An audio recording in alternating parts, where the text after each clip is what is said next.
જેકી અને અનિલ કપૂર 3 દાયકા પછી શાહરૂખની કિંગમાં સાથે દેખાય। શાહરૂખ ખાનની ફિલ્મ કિંગમાં હવે જેકી શ્રોફની પણ એન્ટ્રી થઈ ગઈ છે। થોડા દિવસો પહેલા સમાચાર હતા કે ફિલ્મમાં અનિલ કપૂર પણ કામ કરી રહ્યા છે। આમ અનિલ કપૂર અને જેકી શ્રોફ આશરે 3 દાયકા પછી એક ફિલ્મમાં સ્ક્રીન શેર કરતા જોવા મળશે। બંને કલાકારો રામ લખન અને પરિંદા સહિતની અનેક સુપરહિટ ફિલ્મોમાં સાથે કામ કરી ચૂક્યા છે।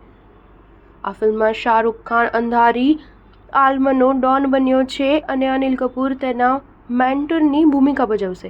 જો કે જેકી શ્રોફના પાત્ર વિશે સ્પષ્ટતા કરવામાં આવી નથી। ફિલ્મમાં દીપિકા પાદુકોણ પણ કેમિયો કરી રહી છે, જ્યારે અરશદ વારસી પણ ફિલ્મમાં ભૂમિકા ભજવી રહ્યો છે। શાહરૂખે દીકરી સુહાનાની કારકિર્દી બહેતર બનાવવા માટે આ ફિલ્મનું પ્લાનિંગ કર્યું છે। હવે આ ફિલ્મ મલ્ટી સ્ટારર ફિલ્મમાં ફેરવાઈ ગઈ છે। સ્ટાર ન્યૂઝ 7 હંમેશા સચ્ચાઈની સાથે।